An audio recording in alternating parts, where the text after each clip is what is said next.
बिस्मिल्लाहिर्रहमानिर्रहीम अस्सलाम वालेकुम नाजरीन। आमनास किचन में आप सबको खुश आमदीद और मेरी तरफ से आप सबको रमज़ान की बहुत बहुत मुबारक हो। और आज जो जिस टॉपिक पे वीडियो बनाना जा रही हूँ वो बहुत ही ख़ास टॉपिक है। इसमें मैं आपको कुछ टिप्स एंड ट्रिक्स भी देने वाली हूँ और कुछ अपनी डेली रूटीन भी शेयर करने वाली हूँ। जैसा कि आपको पता ही है कि रमज़ान स्टार्ट हुआ है और रमज़ान जैसे ही स्टार्ट हो जाता है तो हमारी जो लाइफ है वो चेंज हो जाती है। तो ये जो टाइम है ना, तकरीबन 5:30 बजे के करीब अराउंड अबाउट टाइम है। इसमें मैं किचन साफ़ कर चुकी थी क्योंकि ज़ोर की नमाज़ पढ़ने के बाद जो है ना दिल करता है कि थोड़ा सा रेस्ट कर लिया जाए और फिर शाम की अफ्तारी का तैयारी की जाए। तो किचन साफ़ हो चुका है, लेकिन अभी बर्तन जो है ना कुछ ड्राई होने वाले थे तो मैंने रख दिए। अब वीडियो शुरू करने से पहले आपसे गुजारिश है कि मेरे चैनल को सब्सक्राइब कर लें और एक दफ़ा दुरूद इब्राहिमी पढ़ के हज़रत मोहम्मद सल्लल्लाहु अलैहि वसल्लम को तोहफ़ा कर दें। आज मैं बनाने जा रही हूँ मटन जो है ना वो कोरमा कढ़ाई। बहुत ही मज़े की बनती है। ये जो मटन है बहुत ही ख़ास है। मेरे हस्बैंड स्पेशल लेके आए थे और बोनलेस लेके आए थे, तो सोचा था कि मज़ेदार सा बने। तो ये इंग्रेडिएंट्स आप देख लें, टमाटर और बहुत सिंपल से इंग्रेडिएंट्स से मैं बनाती हूँ। इसमें प्याज है, टमाटर है और मटन है और इसके साथ ज़ीरा वगैरह सब मैंने एक प्रेशर कुकर में डाल दिया है। लहसुन अदरक का भी पेस्ट डाल दिया है ताकि ये आराम से अच्छा सा गल जाए। बाकी स्पाइस भी इसके अंदर हम अभी ऐड करेंगे ताकि अच्छा सा जो है ना इसमें ये कुछ जो है ना रूटीन के बर्तन हैं जो मैंने धो के अभी रखे हैं ताकि ये इजीली हो जाए। और ये फ्रिज से कुछ जो है ना वो निकाले हैं सालन, एक्स्ट्रा सालन जो मैंने सोचा है कि अब ये इनको जो है ना वो निकाल देना चाहिए क्योंकि फ्रिज में फिर पड़े रहते हैं और फिर ख़राब हो जाते हैं। तो ये 1 या 2 दिन पहले के सालन है जो कि हम सोच रहे हैं कि अब ये जो है ना यूज़ में ले आएँ। इनको भी मैं गर्म करके यूज़ में करूँगी और बाकी जो बर्तन है इसके बाद अभी मैं हांडी चढ़ा लूँ, उसके बाद फिर मैं किचन साफ़ करूँगी ताकि किचन ईज़िली साफ़ हो जाए और आराम से फिर जो है ना वो मैं काम करती रहूँ। अब जो है बर्तन, आपको पता है बर्तन को तो ऐसी कोई बददुआ है, ख़त्म ही नहीं होते। डेली रूटीन में इतने ज़्यादा बर्तन इकट्ठे हो जाते हैं।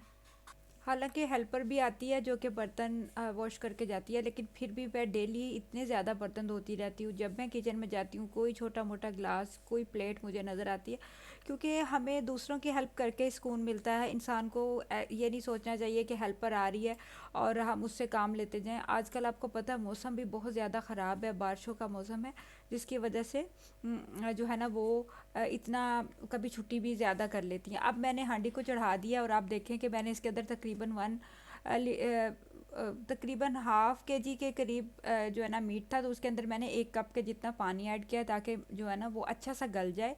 वैसे तो पानी ना भी ऐड करें, लेकिन ये जो था ना बोनलेस है तो इसके अंदर डलेगा। इसके अंदर 1 टीस्पून के जितनी मैं हल्दी पाउडर डाल रही हूँ और जो मिर्चों का पेस्ट है ना, चिली पेस्ट, वो मैंने घर में बना के रखा होता है। उसके अंदर सारे इंग्रेडिएंट्स डले होते हैं जिसमें लहसुन और खुश्क धनिया, नमक वगैरह एक्स्ट्रा हर चीज़ डली होती है। वो बहुत ही अच्छी चीज़ है। अगर आप बनाएंगे तो आपके बहुत काम आएगा। उसकी रेसिपी भी ऑलरेडी मेरे चैनल पे है, अगर आप देखना चाहते हैं तो मैं लिंक इसका डिस्क्रिप्शन बॉक्स में डाल दूँगी। आप ज़रूर इसको ट्राई कीजिएगा। और रमज़ान के लिए तो इतना कोई अच्छा वो पेस्ट तैयार होता है ना, बहुत अच्छा। और ये सैरी के लिए मैंने एक सिलेंडर एक्स्ट्रा रखा हुआ है, कभी कभी गैस कम आ रही हो तो फिर ये बहुत काम आता है। ये पेस्ट की मैं बात कर रही थी। आप देखें इसका कलर कितना खूबसूरत है और हांडी को ये 4 चांद लगा देता है। तो आपने ज़रूर इसको मस्ट ट्राई करना और मुझे कमेंट में बताना है कि आपने इसको ट्राई किया तो ये कैसा बना। यकीन करें जब आप बना के रखेंगे ना तो आपका दिल करेगा कि रोटी को वैसे ही आप रोटी के साथ इसको टेस्ट करें। तो इस तरह का जो है ना वो फिर बड़ा अच्छा लगता है।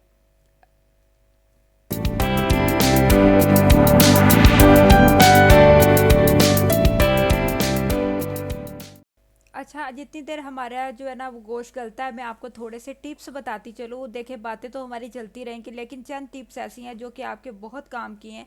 जब भी आप बीफ या मटन बना रहे हों तो आप उसको जब स्टार्ट में जब आप कुकर चलाएं तो 10 से 15 मिनट गलाएं। हाफ़ गलना चाहिए, फुल उसको कुक ना करें। उसका फ़ायदा ये होगा, जब आपने हाफ़ गला हुआ बीफ या मटन होगा ना तो उसको जो अब आप बुनाई करेंगे तो उसकी बुनाई बहुत अच्छी हो जाएगी और जो वो 50% आपका इसमें गल जाएगा और 75% आपका जो है ना बुनाई में गल जाएगा।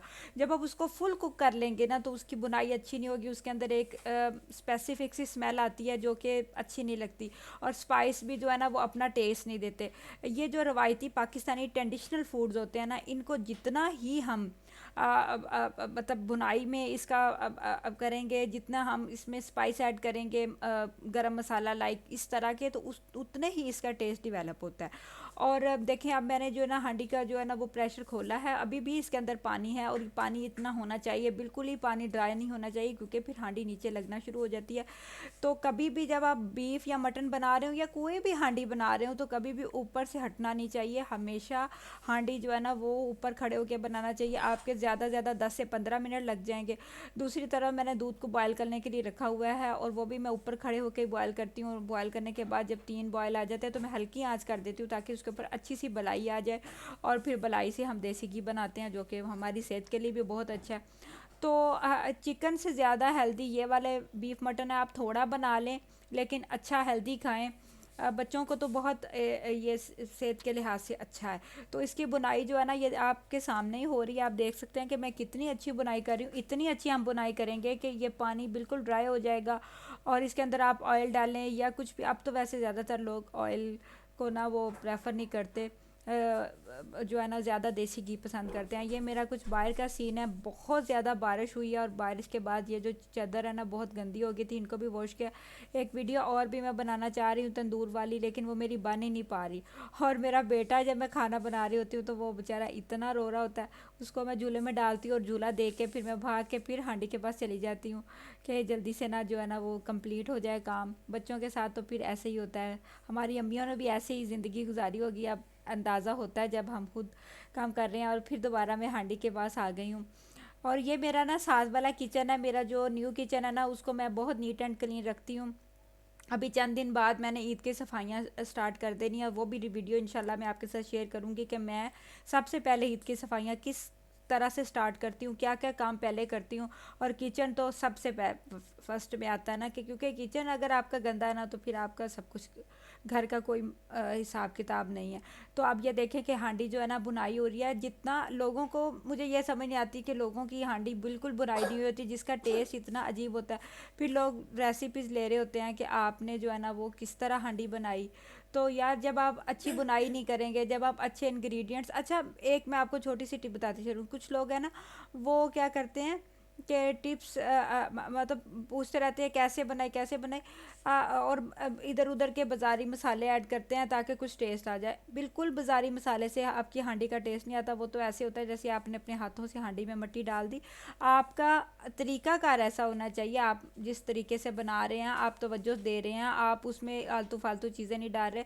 आपके सामने मैंने कितने सिंपल इंग्रेडिएंट से बनाई है। ये मेरा स्टोर रूम है, जो कि बस रैंडमली इसमें मैंने कुछ इस तरह से ही सेट किया हुआ है, जिसमें जो है ना वो किचन की जो एक्स्ट्रा चीज़ें होती हैं, या जैसे हम आलू स्टोर कर लिए या आटा वगैरह इस तरह के रख देते हैं। और इधर ही मैं हांडी बनाती हूँ, ताकि जो है ना दूसरा किचन ख़राब ना हो, गंदा ना हो। लेकिन इसकी भी मैं सफाई का बहुत ख्याल रखती हूँ, और अभी इसकी भी दोबारा से सफाई होने वाली है, कुछ शीट्स वगैरह बाज़ार से लाने वाली है, वो मैं लाऊंगी। और हांडी का ये सीन है कि आपके सामने आप देख सकते हैं कि हांडी इतनी मैंने, आपको देखने में तो ये बड़ी लंबी लग रही होगी कि पता नहीं मैंने कोई आधा घंटा लगा के बुनाई किया, नहीं, सिर्फ 8 से 10 मिनट इसकी बुनाई हुई है। और ऑयल बिल्कुल बाहर निकल आया है, और मसाला बिल्कुल ब्रीक हो गया है, और हाफ डन हो चुका है ये सालन। अगर आप इधर ही इसको बंद करके गला के खाएंगे ना, तो इसमें ही बहुत टेस्ट आ जाएगा। तो कोशिश क्या करें, जो न्यू न्यू बच्चियां हैं, जो अभी कॉलेज हैं, जिनको दिल करता है कुछ सीखने का, तो वो हमारी वीडियोस को देखेंगे, उनको आपको बहुत ज़्यादा टिप्स मिलेंगी। मेरी तो बहुत कोशिश होती है कि मैं आप लोगों को बातों से ज़्यादा टिप्स शेयर करूं, ताकि जो है ना आपको अच्छे से अच्छा सीखने को मिले। एक और टिप मैं आपको इधर बताती चलूँ। कुछ लोग क्या करते हैं कि इस दौरान ही काली मिर्च भी ऐड कर देते हैं, गरम मसाले भी कूट कूट के मोटे मोटे और चच्चर के अंदर डाल देते हैं। बिल्कुल आपने कोई मसाला ऐड नहीं करना, सालन जब रेडी हो जाए सबसे एंड पे डालना है। गरम मसाला डालने का मकसद सिर्फ हांडी को एक खुशबू देनी होती है स्पेसिफिक सी, कि आप सालन जब ढक्कन उठाएं तो आपको एक स्पाइस की बड़ी ट्रेडिशनल सी खुशबू आए। अदरवाइज़ गरम मसाले भी हमारी सेहत के लिए इतने अच्छे नहीं हो, इनकी इनकी गर्मी हमारे जिगर को भी नुकसान देती है।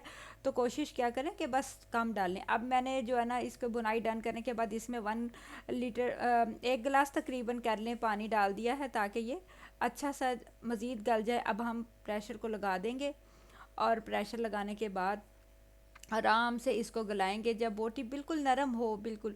और आप देख सकते हैं कि जो मेरा जो है ना वो मटन अच्छा सा गल चुका है, और साथ ही मैंने टाइम इतना हो चुका है कि बस अफ्तारी का टाइम है, तो मैंने ना रोटियां भी डालनी शुरू कर दी हैं। अच्छा, रोटी में हम ज़्यादातर ना खुश्क रोटी इस तरह की बनाए ना, सालन, तो हमारा खुश्क रोटी खाने को बिल्कुल दिल नहीं करता, पराठा बिल्कुल बहुत अच्छा लगता है। और ये मैं आपको बता रही थी ना, मेरा साथ ही बिल्कुल साथ ही किचन है, जिसकी मैंने ट्यूटोरियल वीडियो भी डाली हुई है इस किचन की, तो इसकी सफाई भी मैंने कर ली है। और बस अब अफ्तारी का टाइम होने वाला है, तो अब मैं जो, अच्छा कुछ लोग होते हैं वो अफ्तारी में बहुत ज़्यादा पकोड़े, समोसे, रोल, पटी, मैं सारा कुछ बनाती हूँ, लेकिन अपने लिए बनाती हूँ। मेरे हस्बैंड बिल्कुल पसंद नहीं करते कि वो इस तरह की चीज़ें खाए, क्योंकि उन्होंने जो है ना वो अफ्तारी के फ़ौरन बाद जो है ना वो मगरिब की नमाज के बाद ही थोड़ा सा टाइम होता है, जब ईशा की नमाज़ और तरावी होती है, तो वो कहते हैं कि नहीं, मेरी तरावी मिस हो जाएगी, इस तरह की चीज़ें खाने से बेहतर है कि मैं ना अवॉइड करूं। तो जो है ना हमारा सालन इतना कोई अच्छा लग रहा है ना, खुशबू आप देखें, मैं ट्राई करूंगी तो बस बताऊंगी। आप किस तरह से अपनी रेसिपी बनाते हैं मुझे कमेंट में ज़रूर बताना है। और दुरूद इब्राहिम भी पढ़ते हैं, मैं कहती तो रहती हूँ, पता नहीं आप पढ़ते हैं कि नहीं पढ़ते, लेकिन चले मुझे उसका सवाब मिल जाता है। तो आपने मुझे काइंडली शेयर करना है कि आपकी रेसिपी क्या है। तो जो है ना सालन जितना, एक पूरे दिन के आप अगर रोज़ा नहीं भी रख रहे, तो जो सालन होता है ना, वो एक हांडी जो होती है ना, वो पूरे डिश की, पूरे दिन की एक, कहते हैं ना किंग होता है वो सालन जो होता है, उसको आप ध्यान से बनाएं, तवज्जो से बनाएं, जितना सालन में टेस्ट आएगा। पहले दौर में हमारी अम्मियाँ हल्की आंच पे गोश्त गलता रहता था, उसका अपना ही टेस्ट होता था। अब तो प्रेशर कुकर की वजह से सालन के टेस्ट ख़राब होते जा रहे हैं। और बस आपने अपना बहुत सारा ख्याल रखना है, रमज़ान की दुआओं में मुझे भी याद रखना है। इंशाल्लाह इंशाल्लाह बहुत सारी वीडियो आपके साथ शेयर करूँगी, किचन की रूटीन की टिप्स एंड ट्रिक्स तो बहुत सारी। और मैं चाहती हूँ कि हमारी दोस्ती पक्की हो जानी चाहिए, ताकि आप मेरे साथ कमेंट में बातें करें और मैं भी आपके साथ बातें करूँ, और ताकि हमारा जो है ना वो सिलसिला ऐसे चलता रहे। अल्लाह हाफिज़, अल्लाह हाफिज़।